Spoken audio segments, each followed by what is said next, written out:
tajalli kepada Nur Muhammad. Nur Muhammad tajalli sekalian alam, yang artinya kita tidak perlu lagi mencari jauh-jauh Allah, karena Allah sudah nyata pada diri Muhammad. A'udzu billahi minasyaitonir rajim. Bismillahirrahmanirrahim. Assalamualaikum warahmatullahi wabarakatuh. Bismillahirrahmanirrahim. Wa man kana fi hadhihi a'ma bahwa fil akhirati a'ma wa adallu sabila. Pada surah Al-Isra ayat 72. Yang barang siapa di dunia ini buta, tidak kenal kepada Allah apalagi Rasulullah, apabila dia berpulang ke rahmatullah, ruhnya akan tersesat. Apabila dia tidak kenal dan buta sama sekali di dunia kepada Allah dan Rasulullah, maka ruhnya akan tersesat ketika berpulang ke rahmatullah. Kalau kita betul-betul cinta kepada Rasulullah, pasti bertemu Rasulullah. Kalau belum bertemu Rasulullah, maka kecintaan kita belum cukup untuk kita bertemu Rasulullah atau berjumpa Rasulullah.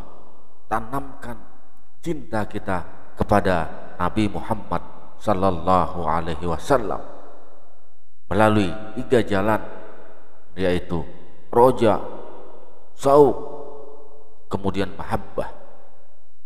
Roja yang pertama adalah kita mengharap benar-benar bertemu Rasulullah.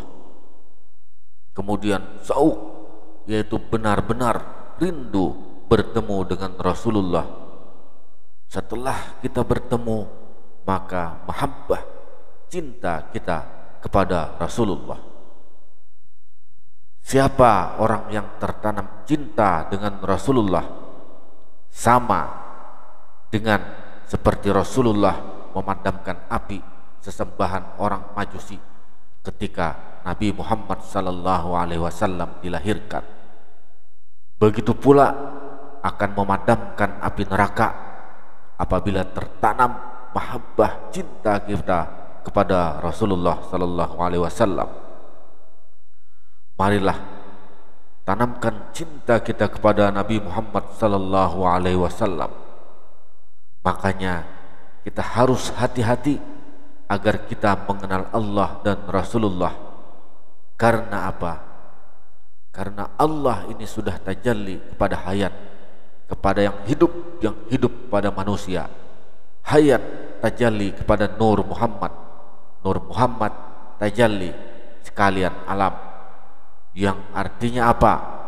Kita tidak perlu lagi mencari jauh-jauh Allah, karena Allah sudah nyata pada diri Muhammad. Menurut pandangan orang arif billah, hanya Allah dan rahasianya saja yang ada, yang lain tiada.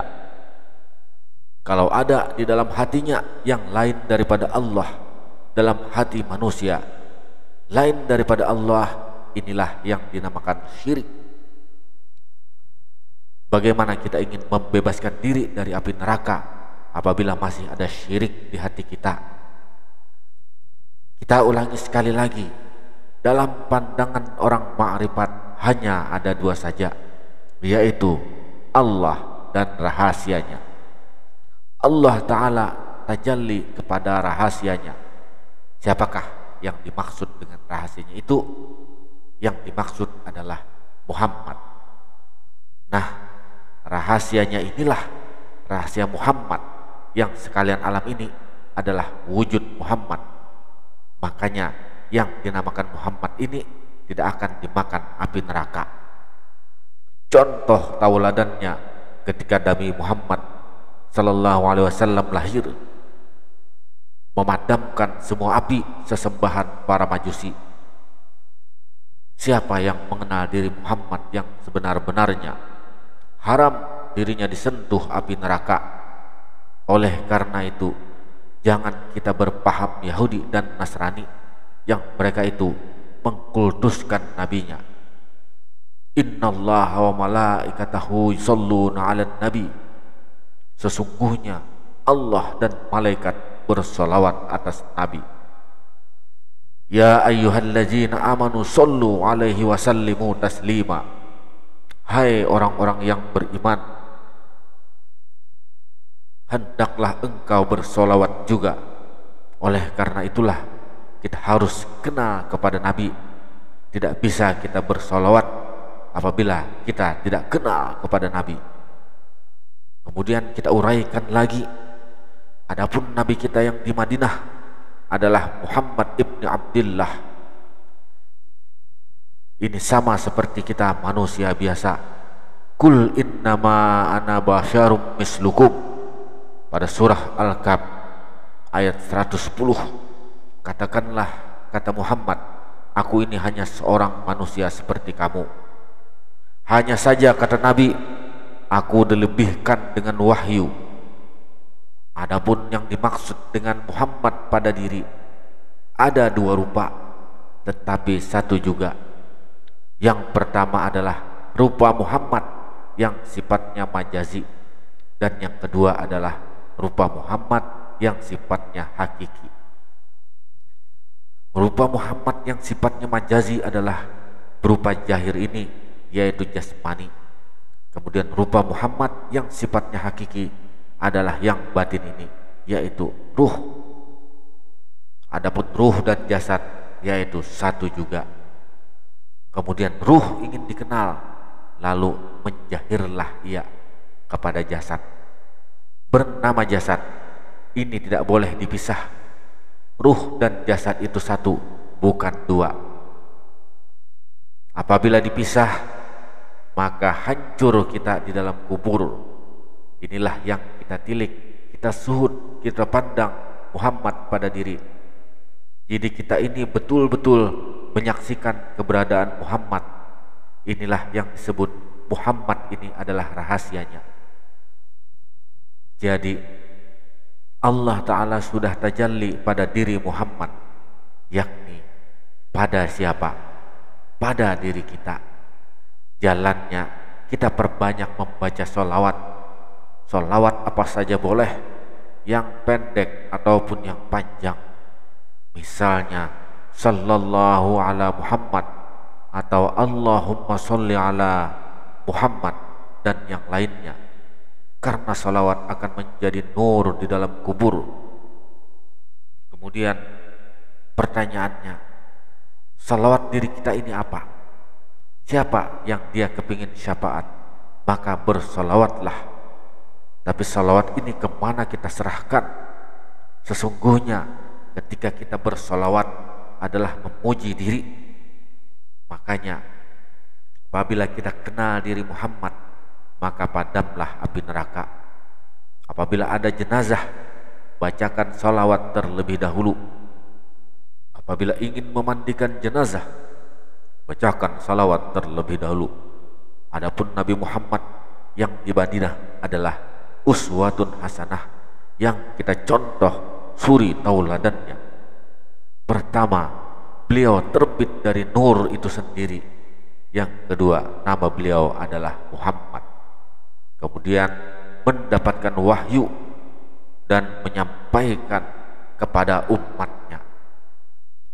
Ketika Nabi Muhammad lahir, semua sesembahan api padam dan robohlah patung-patung yang ada di Baitullah. Jangan sampai kita bukan menyembah Allah, tapi menyembah patung karena kita tidak menyadarinya. Kata Nabi SAW, barang siapa yang menyembah Allah tapi tidak kenal Allah, hanya kenal namanya saja, maka hukumnya syirik. Diibaratkan waktu Nabi dilahirkan, maka patung-patung sesembahan roboh semua. Agar kita selamat, bagaimana dapat memadamkan api neraka dan diri kita tidak menjadi berhala pada diri. Kita coba lihat perjalanan Quran yang pertama. La ta'buduna illallah. Janganlah kamu menyembah selain Allah. Ada di dalam surah Al-Baqarah ayat 83. Namun jangan hendak menyembah Allah kalau kita tidak kenal kepada Allah, tidak termasuk hamba Allah, dan tidak dikatakan hamba Allah kalau orang itu tidak kenal kepada Allah, dan tidak dikatakan umat Muhammad kalau orang itu tidak benar-benar kenal Muhammad. Sekarang bagaimana kita ini agar tidak syirik, hilang syirik kita? Jangan bangga dulu kalau kita bisa beramal beribadah, kalau kita bisa beramal soleh. Yang kita takuti, kata Rasulullah, syirik khafi, syirik yang tersembunyi, yang tidak kita rasakan. Satu sisi dia menyembah kepada Allah, tapi satu sisi dia tidak kenal kepada Allah, yang nyatanya adalah syirik. Tiap nama pasti ada yang punya nama. Apakah Anda ingin menyembah nama? Kalau menyembah nama berarti selama ini menyembah berhala.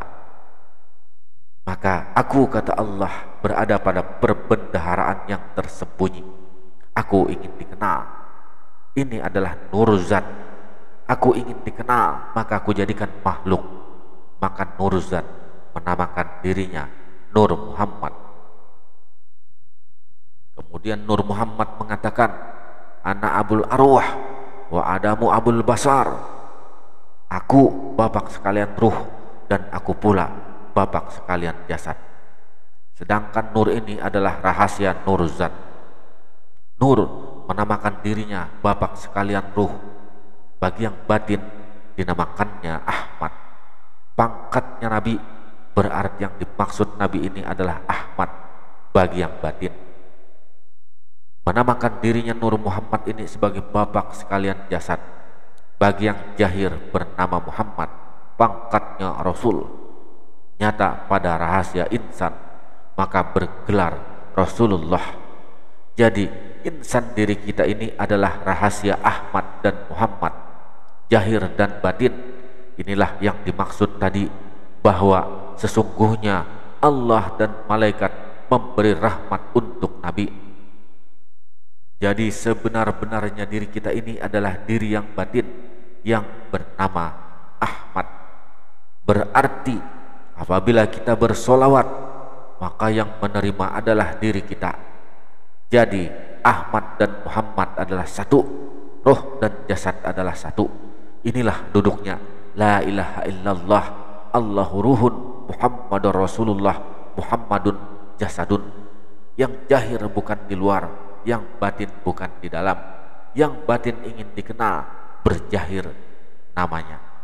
Oleh karenanya, yang jahir kenyataan yang batin. Setiap perbuatan pasti ada yang berbuat. Itu pada rukun 13 dalam sembahyang. Siapakah yang berbuat? Dari niat awal sampai salam, itu ada yang berbuat, yang berkelakuan. Di dalam rukun 13 itu nyata sir babak, sir ibu, sir Muhammad, dan sir Tuhan. Apabila tidak mengetahui ini ketika sholat, kita syirik karena mengakui diri yang sholat, mengakui diri kita yang kuasa, yang sholat. Siapa yang disembah? Semata-mata sembahyang itu adalah rahasia zat, sifat, asma, dan af'al yang berbuat. Sir babak adalah urat tulang sumsum otak. Sir ibu adalah bulu kulit darah daging. Sir Muhammad adalah penglihatan, penciuman, pendengaran, dan pengrasa. Yang ke-13 adalah sir Tuhan, rahasia Tuhan, yakni nyawa. Jadi yang berbuat dalam sholat adalah sir Allah, sir Muhammad, sir babak, dan sir ibu. Makanya kalau merasa alim dan berilmu masih salah kita, salah sekali, dan kita harus betul-betul.